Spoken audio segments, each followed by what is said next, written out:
না এটা কি কমল আসামে মুসলমান মানুষ কিভাবে থাকে এই দেখেন কিরকম। ওরে বাপরে, হয়তো মাছ দেখা যাইতাছে নাকি তা জানি না, কিন্তু অনেক মাছ আছে দেখেন। ওরে বাপরে, একটা ধরতে চেষ্টা করেছি দেখি, ধরছি, এই চলে গেল। হ্যাঁ এই যেখানে একটা বড় মাছ আছে। হ্যাঁ হ্যাঁ এই দেখেন, এই দেখেন। ওরে বাপরে,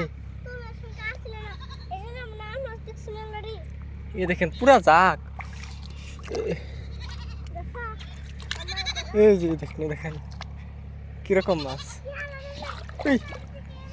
এই দেখেন, এই যে এটা কমল, কমল এই যে এটা, এই যে না ওই যে গেল গেল,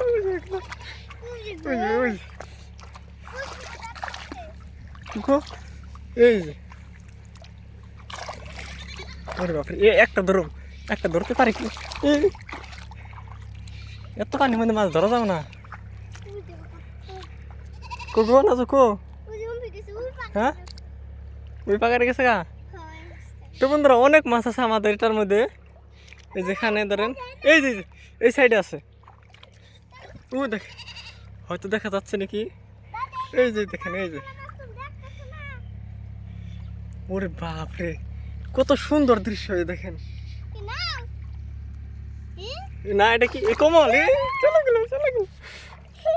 তো বন্ধুরা আপনাদেরকে একটা দুঃখের বিষয় বলি, তো এই যে এই ক্ষেতটা হলো আমাদের, আর যেটা হলো অন্যদের ক্ষেত। তো ওই ক্ষেতটা চাষ দেওয়ার পরে আমাদের এই ক্ষেত্রে চাষ দেবে।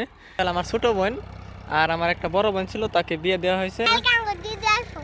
তো কালকে আমাদের দিদি আসবে, তো তাকে দেখানোর চেষ্টা করব।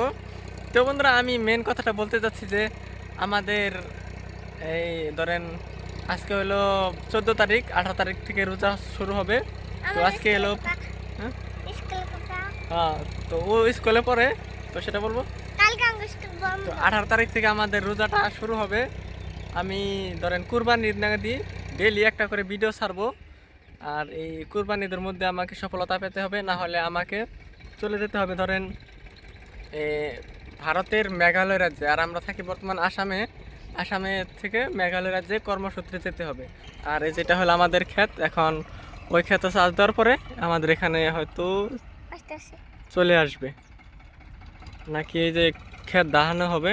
তো আমরা এটি ক্ষেত করবো ধরেন 8 জায়গা, ধরেন এখানে 80 লাখ জায়গা আছে। আর যেটা হলো আমাদের এই ফিশারি, যেখানে আমি মাছ দেখানোর চেষ্টা করলাম। আর আসামে আমরা কিভাবে রয়েছি তো সেটা দেখানোর চেষ্টা করব, যে আসামে মুসলমান মানুষ কিভাবে থাকে, তো সেটা দেখানোর চেষ্টা করবো আমার ভিডিওতে।